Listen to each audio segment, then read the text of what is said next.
Trumpang Ilonggo. Please subscribe And like and share. Siguro aside from those previously mentioned, I would call for the strengthening of the criminal justice system and they never wavered on this.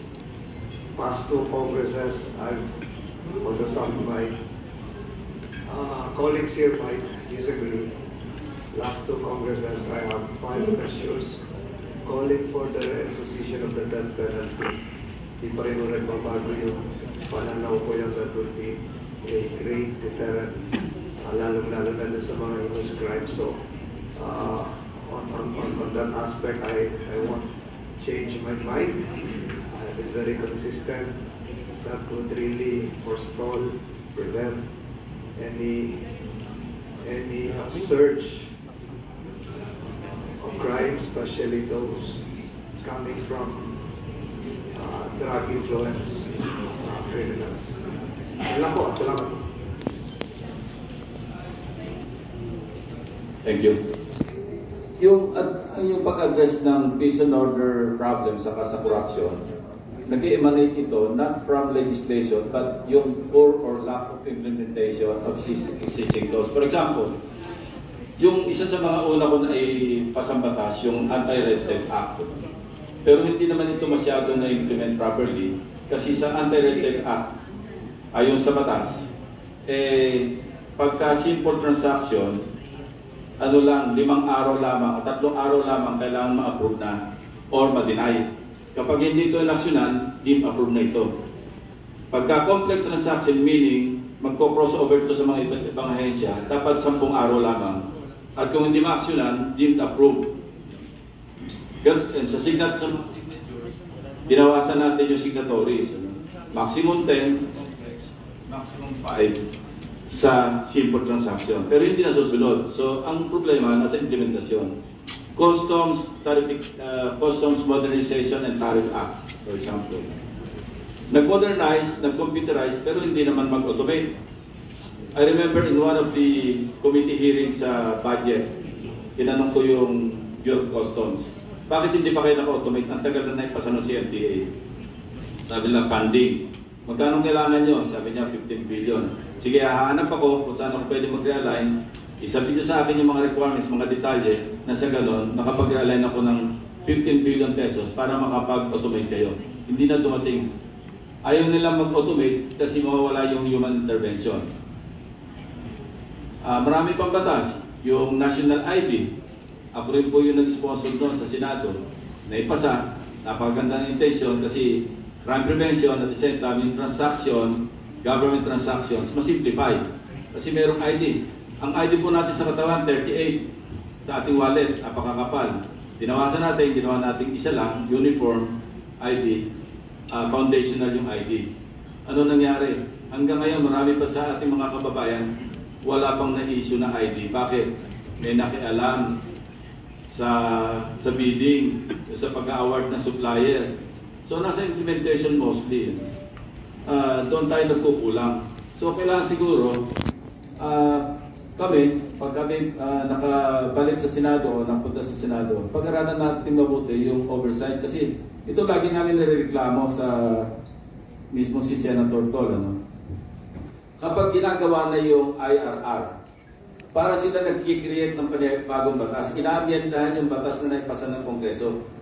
Hindi na naaayon doon sa batas na pinasa, kundi naiiba sa IRR yung hiladya, yung kompleksyon ng batas na pinasa. So dapat ito tingnan din mabuti ng Kongreso. Ako natutuwa doon sa pronouncement ng Pangulo na patungo tayo doon sa full digitalization. Kasi pagka nagkaroon tayo ng digital government, hindi lamang bibilis lahat ng transaksyon, kundi mababawasan yung graft and corruption. Dahil walang human intervention, puro online. Yung ating pati pagbayad sa mga fees, online. So walang pupupit at walang magpapatulas. So yun po yung aking mag-contribute sa ating usapan ngayong tanghali. Tuwing na outrage po yung NCR. Anyone care to answer the second question? Ako, confident ako kasi malakas yung team namin. Kilala kami Metro Manila, alam yung mga nagawa namin. For example, when I became senator in 1992, there were only 4 cities here. Pasay, Manila, Quezon City, and Caloocan. I converted 10 into cities, 10 municipalities, Makati, Mandaluyong, Las Piñas, Parañaque, Valenzuela, lahat na naging city na after ako nag-sponsor sa Senado para maging city sila. Hindi ako naniningil, nagpapaalala lang ako. Maraming salamat, Senator. Meron pa po bang gustong sumagot ng katanungan? Yes? Yes, sir. Okay. Alam nyo, if kasi madam, there are 2 major projects na nasa pipeline ngayon, di ba? Yung kauna-unahang subway natin at saka yung MRT-7 extension.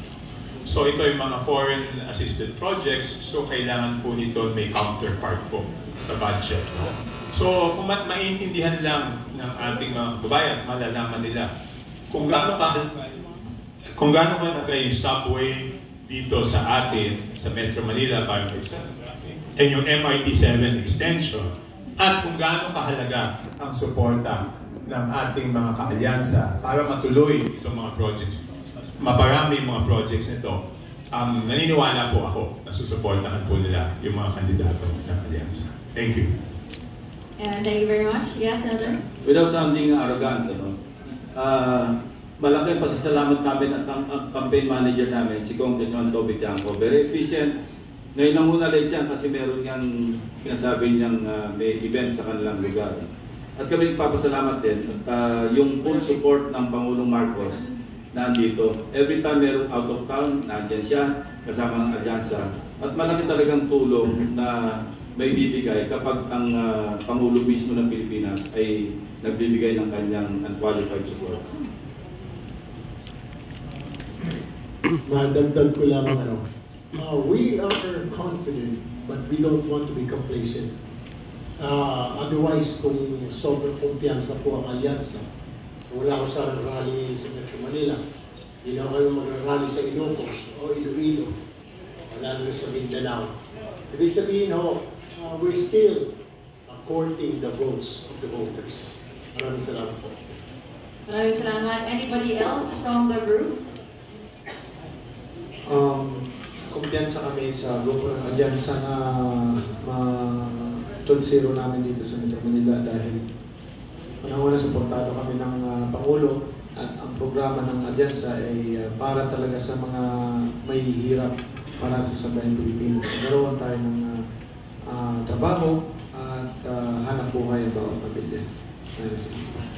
And maraming salamat din po. Anybody else now? Yes, I'd just like to add, of course, to what my colleagues have said. Right now, we are still courting voters in the National Capital Region, and perhaps that's why we're here. Pero ay nakikita kong isa sa mga strengths ng alyansa dito sa National Capital Region ay marami sa aking mga kasama dito ay taga NCR. So we have mayors, and I myself represent Las Piñas City.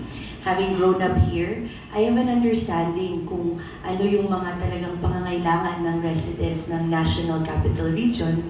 At meron tayong programa para tugunan yon. At nakikita naman in the performance of our colleagues here na talagang meron na po tayong aksyon na nagawa at mas magagawa pa. So there are problems that are probably very important here in NCR. Perhaps like food inflation, the traffic, congestion, crime, and we do have a solid platform to address that. May nagawa na at may gagawin pa. Thank you. That's very good to hear. Anything to add? Noong last presidential election, if I'm not mistaken, the president has swept all 70 cities and municipalities in Metro Manila. Overwhelming po ang tiwala na binigay sa akin. And of course, this is the President's team, the Alyansa.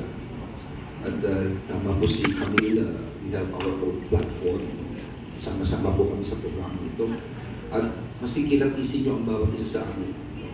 Yung mga achievement namin.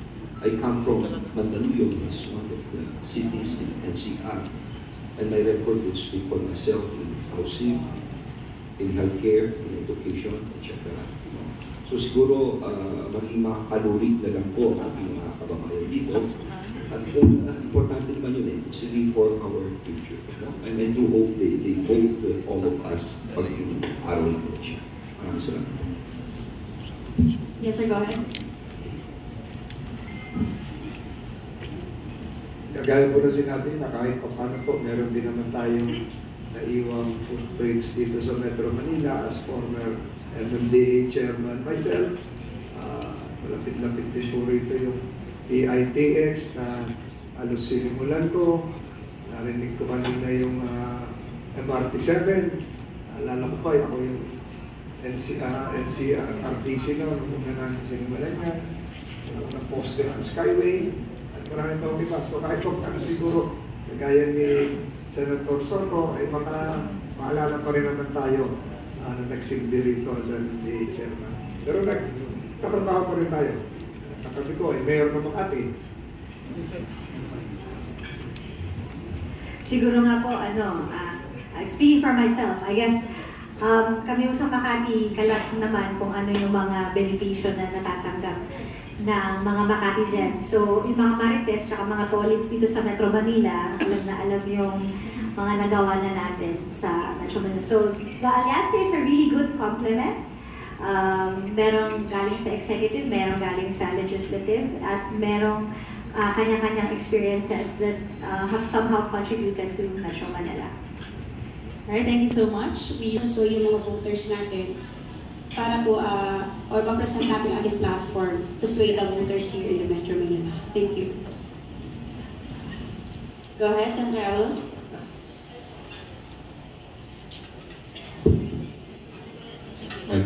Okay. So, ang Metro Manila kasi is one of the economic centers of our country. Of course, una-una siguro problema natin dito tungkol sa trabaho. Sa amin kasi sa Mandaluyong, tinawag kami Tiger City of the Philippines, Economic Tiger City. We created, hindi pa kami pinanganak ng mayaman, mahirap lang kami noon. Pero we created an environment where investors will come in. At isa lang naman hindi ko sa kanila, so may trabaho para may trade income. At pagkatapos ng pumasok na mga bahay, education, number 1 kami sa National Achievement Test, at iba-iba pa. Marami pa. So, it is this same programs that lahat po, lahat ng experience nila pinagsama-sama ang ino-offer namin. For transportation, sinabi po kanina yung Tony, ang campaign manager, it's all about mass transport system. Naging MMDA chairman din ako. Maski anong gawin mo, kalit mo, dadami lang ang kotse. But what we need right now is mass transport system. While we're waiting for one ginagawa ngayon from Valenzuela, papunta po sa airport, para sa akin there's no more time. Kung pwede isabay na natin, nag-commitera rin lang tayo. Planuhin na natin interconnectivity dito sa ibang lugar, para matulis na rin po ito. So, it goes with other issues of Metro. Yun lang po. Maraming salamat.